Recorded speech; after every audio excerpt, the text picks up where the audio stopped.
અસલ ગુજરાતી મિજાજ। નમસ્કાર દર્શક મિત્રો, સ્વાગત છે આપનું અમારા વિશેષ કાર્યક્રમ સાયબરની દુનિયામાં। દર્શક મિત્રો, આજકાલ લગભગ દરેક વ્યક્તિ મોબાઈલ ફોનનો ઉપયોગ કરી રહ્યું છે। આજે ઘણા બધા રોજિંદા કામ જે છે તે સ્માર્ટફોન દ્વારા ઓનલાઈન કરી શકાય છે।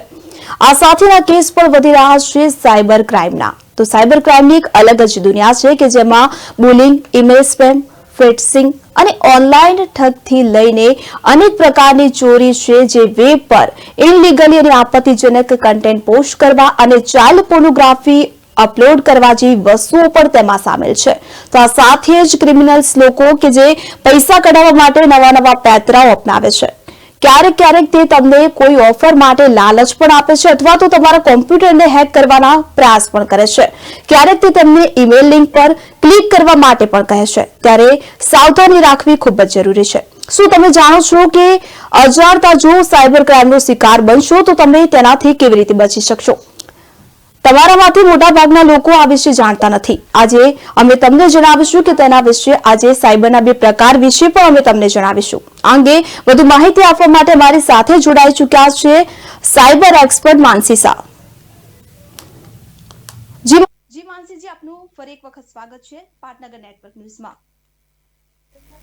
નમસ્કાર દર્શક મિત્રો, અત્યારે જે રોજબરોજની ઘટનાઓ સામે આવી રહી છે કે લોકોને અલગ અલગ માધ્યમથી સાયબર માફિયાઓ લૂંટી રહ્યા છે અને સૌથી વધારે અત્યારે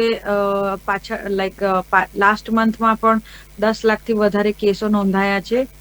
તો હર વખતે એ લોકો નવી ટેકનિકનો યુઝ કરે છે બીકોઝ જેમ લોકોને માં અવેરનેસ વધી રહી છે એમ સાયબર માફિયાઓ પણ પોતાની અલગ અલગ સ્કેમ્સ કરવાની પદ્ધતિઓ બદલી રહ્યા છે। હવે એમાં એક વસ્તુ છે કે તમારે ઈમેલ ફ્રોડ તમારી સાથે કઈ રીતે થાય છે। હવે ઈમેલ ફ્રોડમાં એવું છે કે તમને સીબીઆઈ ના સીબીઆઈ થ્રુ મેલ આવે છે, કાં તો તમે એવી કોઈક વેબસાઇટ વિઝિટ કરી હોય રિસન્ટલી, લાઈક કે પોર્નોગ્રાફી હોય કે પછી ચાઇલ્ડ અબ્યુઝ હોય કે એવી કોઈ પણ, તો એ લોકો એ તમારો રેકોર્ડ ટ્રેક કરીને આજકાલ એ લોકો કોઈ પણ નાનો મોટો વ્યક્તિ હોય એ લોકો આ બધી વેબસાઇટો પર જાણતા અજાણતા પહોંચી જ જાય છે। કારણ કે અત્યારે જે રીતે સોશિયલ મીડિયાનું નેટવર્ક વધી ગયું છે અને જેમ કે યુટ્યુબ શોર્ટ્સ દ્વારા કાં તો પછી કોઈ પણ એવી લિંક પર એ લોકો ક્લિક કરે અને જાણતા અજાણતા એ લોકો આવી રીતે પોર્નોગ્રાફી વેબસાઇટ પર એકાદ વાર તો જઈ જ ચૂક્યા હોય છે।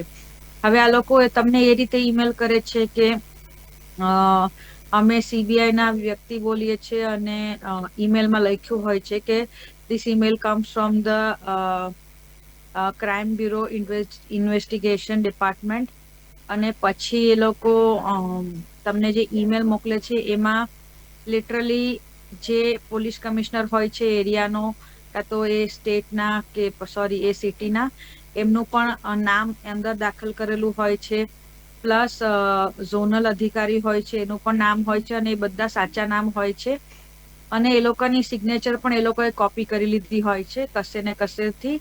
કારણ કે આજકાલ ગૂગલ પર બધા નામો અવેલેબલ હોય છે, લાઈક કે તમારા સિટીના કયા પોલીસ કમિશનર છે, કયા આઈજી અધિકારી છે, બધા સીબીઆઈમાં કોણ આગળના ઉપરના વ્યક્તિ છે, તો આ બધાના નામનો યુઝ કરીને એ લોકો નકલી વેબસાઇટ બનાવે છે। જેમ કે હવે તમને એ લોકો એમ કે છે કે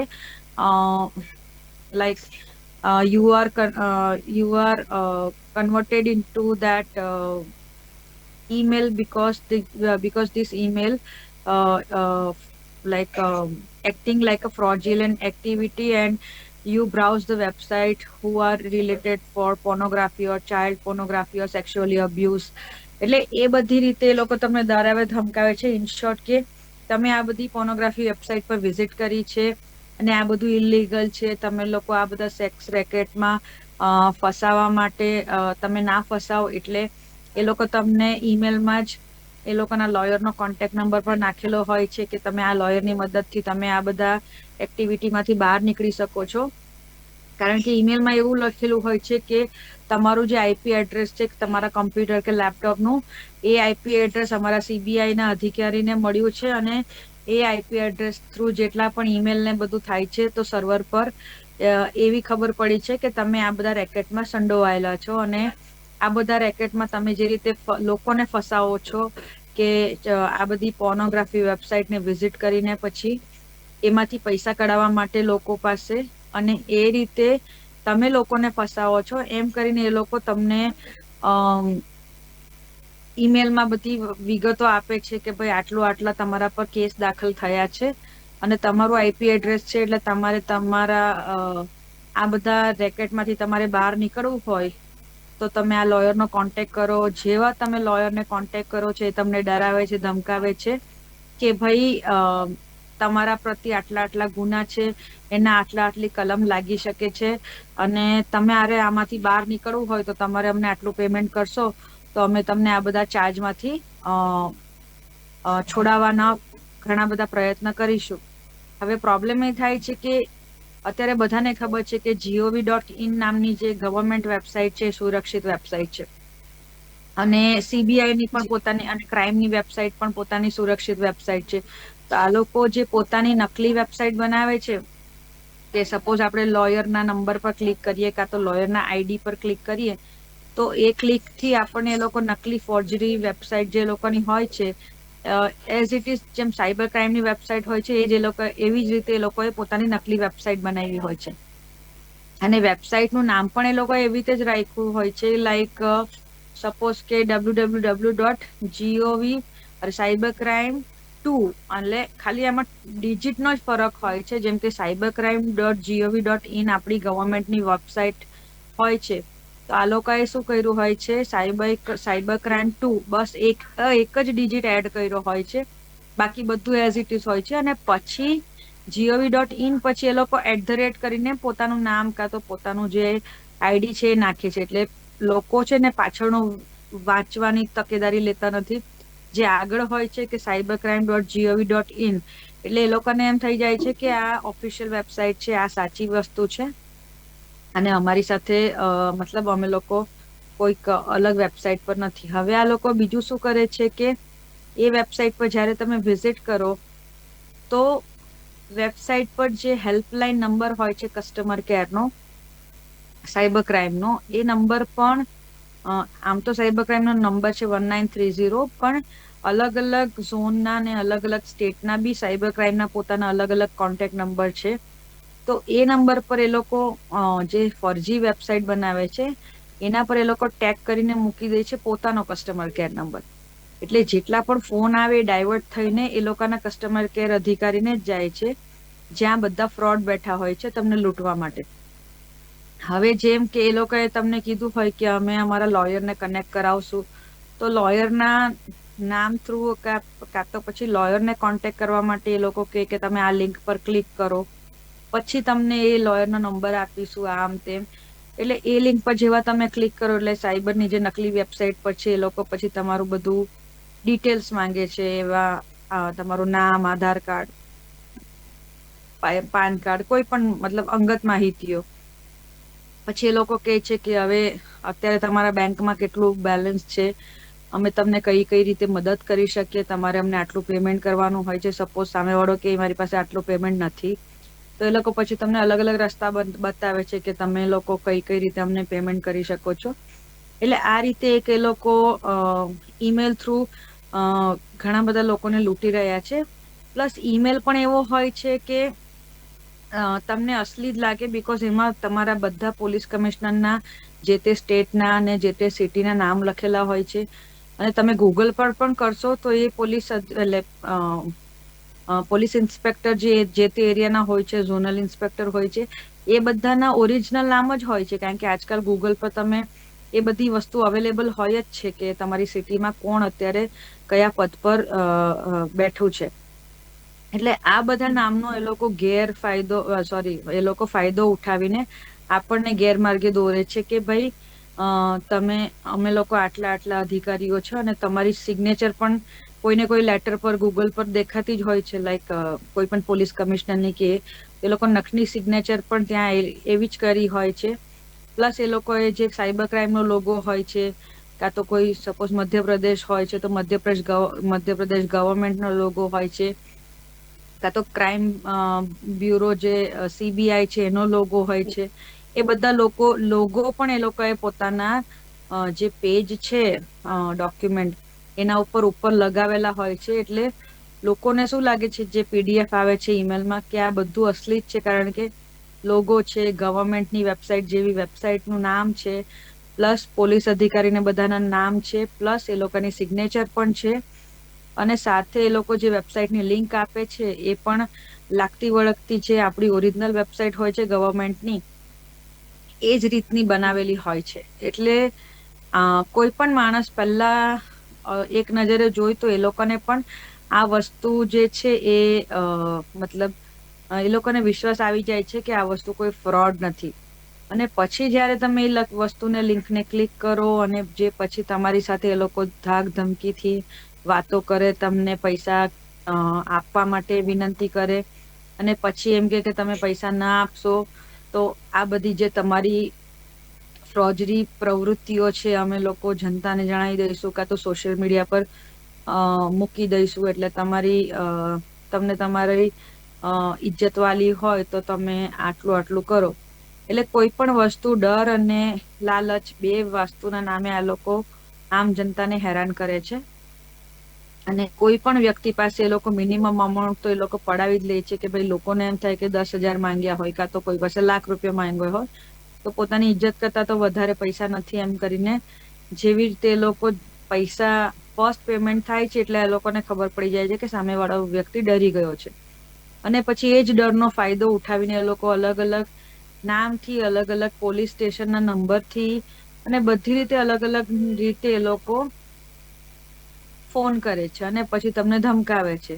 એટલે આ રીતે ઈમેલ આવે છે. પ્લસ બીજી એક જે ઈમેલની ટેકનિક છે એમાં એવું છે કે ક્રેડિટ કાર્ડ અત્યારે જ્યારે પણ યુઝ થાય છે ત્યારે ક્રેડિટ કાર્ડમાં એ લોકો આપણને ક્રેડિટ કાર્ડ યુઝ કરવા પર અમુક આપણને પોઈન્ટ્સ આપે છે કે આટલો ક્રેડિટ કાર્ડ તમે યુઝ કર્યો તો ફ્રી પોઈન્ટ્સ તમે આટલા થાય છે, અને તમે સપોઝ કે 6 મહિનાને અંતે કે વર્ષને અંતે તમારા જેટલા પણ ક્રેડિટ કાર્ડના પોઈન્ટ્સ બાય થયા હશે એમાંથી તમે અમુક વસ્તુ બાય કરી શકશો. કોઈ પણ કૂપન હોય છે, કાં તો મતલબ કોઈ પણ પોઈન્ટ્સને લીધે તમે આ મોલમાંથી આ વસ્તુ બાય કરી શકશો. હવે એ લોકો ઈમેલ એવું કરે છે કે તમારા ક્રેડિટ કાર્ડના પોઈન્ટ્સ આટલા થઈ ગયા છે, હવે તમારી પોઈન્ટ્સને રિડીમ કરવા માટે અમે લોકો આ કૂપન તમને મોકલીએ છીએ, પણ તમારે એ ધ્યાનમાં રાખવાની જરૂર છે કે આ કૂપન વિધિન 5 days એક્સપાયર થવાની છે. એટલે તમારે આ વસ્તુનો લાભ લેવા માટે આ લિંક પર ક્લિક કરો, પછી તમારી ડિટેલ ફિલઅપ કરો, એટલે તમને તમારી પાસે એ કૂપનને રિલેટેડ બધી માહિતી આવશે અને પછી તમે મોલમાં જઈને શોપિંગ કરી શકો છો. હવે ત્યારે જ આ વસ્તુથી બચવાની જરૂર છે, કારણ કે આવી રીતે કોઈ પણ ક્રેડિટ કાર્ડ કંપની હોય છે પોતાની જે ઓફરો નીકાળતી હોય છે પોઈન્ટ્સને રિડીમ કરવા માટે, તો એ લોકોની વેબસાઇટ પર તમારે ધ્યાન રાખવાની જરૂર છે કે વેબસાઇટ એ લોકોની આમ ઓરિજિનલ છે કે નકલી વેબસાઇટ છે. અને પોઈન્ટ્સ રિડીમ કરવા માટે તો એ તો તમે મતલબ તમારી જે બેંકની વેબસાઇટ હોય છે, કાં તો તમે તમારા મોલમાં જાઓ છો ત્યારે પણ એ લોકો કહે છે કે સર તમારા આટલા પોઈન્ટ્સ થયા છે તો તમે એ ક્લેમ કરી શકો છો. એને માટે તમને આવી રીતે કોઈક ઈમેલ આવે અને એ ઈમેલ પર પછી અલગથી લિંક આવે અને લિંકને ક્લિક કરવાનું હોય, પછી તમને પોઈન્ટ્સ દેખાડે, કાં તો તમારી પાસે અંગત માહિતીઓ માંગે છે. તો એ વસ્તુ તદ્દન ખોટી છે. મતલબ આ બધી વસ્તુમાં તમારે ભરમાવાની જરૂર નથી, કારણ કે આ રીતે કોઈ પોઈન્ટ્સ રિડીમ થતા નથી. સપોઝ તમારે ફ્લાઇટ ટિકિટ બી બુક કરવી છે તો તમારા જે ક્રેડિટ કાર્ડના પોઈન્ટ્સ હોય છે તો તમે એ વેબસાઇટ પર જાઓ, તમારી ફ્લાઇટ ટિકિટની ડિટેલ નાખો છો અને તમે ક્રેડિટ કાર્ડના પોઈન્ટ્સ યુઝ કરવા માંગો છો કે નહીં ત્યારે ઓપ્શન આવે છે, ત્યારે તમે યસ કરો ત્યારે એ વસ્તુ લિજિટ છે કે ભાઈ તમે પ્રોપર વેબસાઇટ થ્રુ, જેમ કે એક્ઝામ્પલ મેક માય ટ્રીપથી કે કોઈ સારી વેબસાઇટ પરથી તમારી ફ્લાઇટનું બુકિંગ કરો છો અને તમે તમારા પોઈન્ટ્સ યુઝ કરો છો, અને ત્યારે જે વસ્તુ એ લોકો આસ્ક કરે છે કે do you want to use your points, તો આપણે કહીએ છીએ યસ. તો એ રીતે જે બધું થાય છે એ વસ્તુ લાઈક લેજિટ છે કે તમે પોતાના જ ક્રેડિટ કાર્ડની અને પોતે જ ટિકિટ બુક કરો છો અને ત્યારે તમારા ક્રેડિટ કાર્ડના જેટલા પોઈન્ટ્સ હશે એ લોકો શો કરે છે. પણ આ રીતે ઈમેલ દ્વારા તમને કોઈ એમ કહે કે તમારા આટલા પોઈન્ટ્સ થયા છે, તમે આ લિંક પર ક્લિક કરો, તો એ વસ્તુ તદ્દન ખોટી છે. એટલે તમારે આ બધી બાબતનું ધ્યાન રાખવાની જરૂર છે કે ઈમેલ પહેલા તો છે HTTP થી વેબસાઇટ ચાલુ થતી હોય છે કે HTTPS થી ચાલુ થતી હોય છે, તે તમારે ધ્યાનમાં રાખવાની જરૂર છે. gov.in ની વેબસાઇટ છે કે કોઈ પણ .in હોય છે, કાં તો ઇન્ડિયાની નહીં બહારની વેબસાઇટ છે, એ બધું બી તમારે ધ્યાનમાં રાખવાની જરૂર છે. ઈમેલનું જે પદ્ધતિ છે કે કોઈ પણ સરકારી ઈમેલ હોય અને તમને એ લોકો એમ કે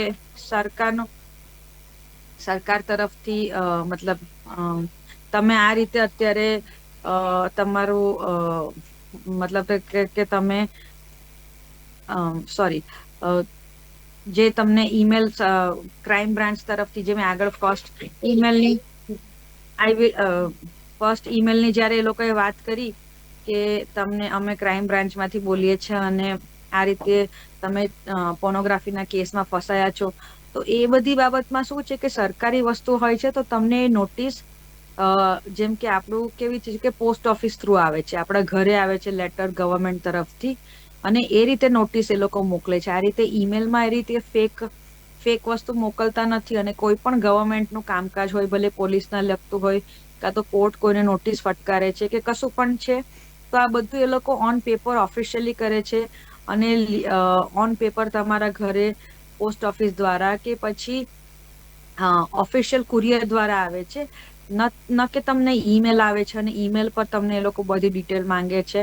એટલે આ બધી વસ્તુમાં તમારે તકેદારી એ જ રાખવાની કે ગવર્મેન્ટનું કોઈ પણ વ્યક્તિ હોય કે તમને કોઈ પણ વ્યક્તિ પોલીસ બનીને ફોન કરતું હોય, કાં તો કોઈ CBI ના માણસ બનીને ફોન કરતું હોય, તો ફોન પણ આવે છે તો પોલીસ સ્ટેશનના નંબરથી આવે, લાઈક જે લેન્ડલાઈન નંબર હોય છે પોલીસ સ્ટેશનના, ઓફિશિયલ કોલ તમને ત્યાંથી આવે છે, ના કે કોઈ ખોટા ફોન મોબાઈલ નંબરથી આવે, કાં તો એવી રીતે કોઈ પણ પોલીસ અધિકારી પોતાના પોલીસ સ્ટેશનના જ ફોનનો યુઝ કરશે, ના કે એ લોકોના પર્સનલ મોબાઈલ નંબરનો. તો એ વસ્તુની પણ તમારે ધ્યાનમાં રાખવાની જરૂર છે. આવી કોઈ બી નોટિસની વસ્તુ હોય ત્યારે તમને ઓન પેપર વસ્તુ તમારા ઘરે પહોંચતી હશે, કાં તો તમારો કોઈ લોયર હોય એને આવતી હશે. બાકી ઈમેલમાં જેટલી પણ વસ્તુ આવે અને તમને જે આ બધા લોગો હોય છે, પોલીસની સિગ્નેચર હોય છે, એ તો આજે કોઈ પણ કોપી કરી શકે છે, ગૂગલ પર બધું અવેલેબલ છે. સો આ બધી વસ્તુથી તમારે ચેતવાની જરૂર છે કે આ વસ્તુ લાઈક સાચી રીતે ગવર્મેન્ટમાંથી આવી છે. અને અગર તમે કોઈ એવી વેબસાઇટ વિઝિટ પણ કરી હોય પોર્નોગ્રાફીની કે ચાઇલ્ડ પોર્નોગ્રાફીની કે સેક્સ્યુઅલી કોઈ પણ, તો અત્યારે એમાં કોઈ ગુનો નથી. અને એ લોકો જે તમને ડરાવે છે કે તમે આ વેબસાઇટ વિઝિટ કરીને આ ક્રાઇમ કર્યું છે, આ ક્રાઇમ કર્યું છે, અગર તમે કોઈ એ વસ્તુમાં કે સેક્સ્યુઅલી કશે કોઈ રેકેટમાં ફસાયા જ ના હોવ ને તમે એક વસ્તુ એ ગુનો કર્યો જ નહીં હોય, તો પહેલા તો તમારે ડરવાની જરૂર નથી.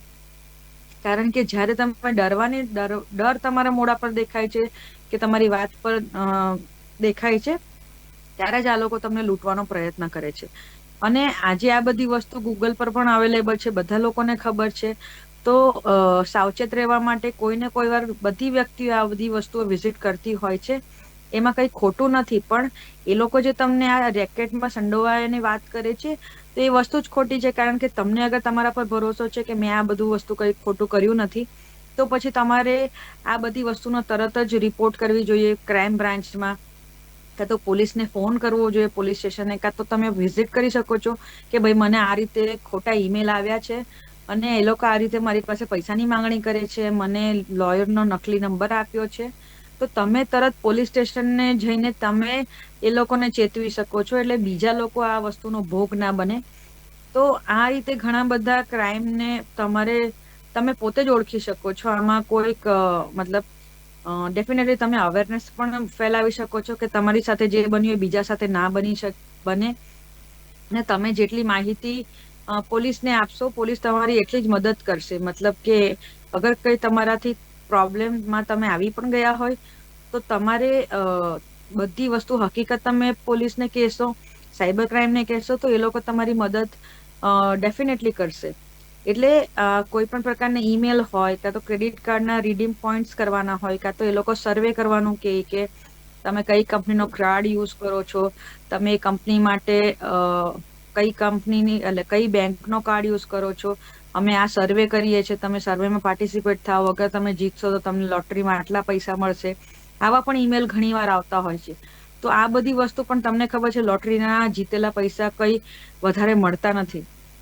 અને સર્વેના નામ પર શું કરે છે એ લોકો બધી તમારી અંગત માહિતી તમારી પાસેથી લઈ લે છે. તમારો આધાર કાર્ડ જે મેઇન નંબર છે એ નંબર, તમારું નામ, તમારું એડ્રેસ, તમારો ફોન નંબર, અને આ ડેટા બધા સેલ થાય છે. તમારા પોતાના ડેટાને અત્યારે ડેટા સેલિંગનો બી બહુ મોટો કૌભાંડ છે. મતલબ આ પણ એક રીતનો સ્કેમ જ છે કે જેટલા ડેટા દિવસમાં એ લોકો ભેગા થાય એ ડેટા એ લોકો ઓનલાઈન વેચે છે લોકોને, કાં તો આ જ રીતે પછી હેકર્સને અને બીજા લોકોને પણ તમારા ડેટાનો મતલબ કે ફોન નંબર તમારા બધાના મળી જાય છે, તમારા ફેમિલી વાળાના મળી જાય છે, અને પછી ગુનો કરવાની પ્રક્રિયા ત્યાંથી આ લોકો ચાલુ કરે છે. એટલે કોઈ પણ જાતનું તમે ફોર્મ ફિલઅપ કરો તો ધ્યાન રાખો કે ઓનલાઈન ના થાય. મતલબ હા, તમે મોલમાં ગયા હોય ને એ લોકો કે અમે સર્વે કરીએ છીએ, આ છે તે છે, તો એ બધું તમે જોઈને કરી શકો છો, પણ ઓનલાઈન તમારે આ બધી વસ્તુમાં ફસાવાની જરૂર નથી. તો એ જ વસ્તુનું તમારે ધ્યાન. જી જી.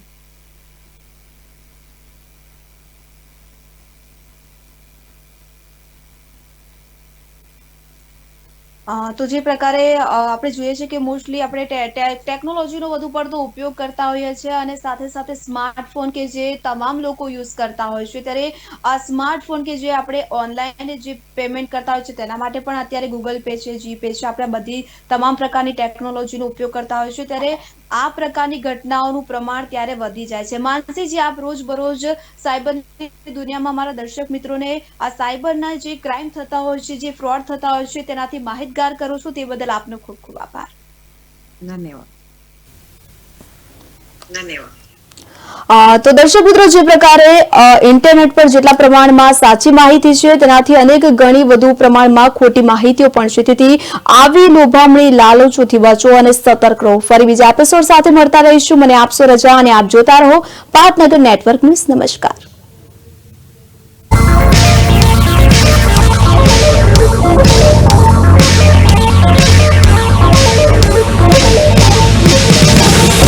પાટનગર નેટવર્ક ન્યૂઝ, અસલ ગુજરાતી મિજાજ.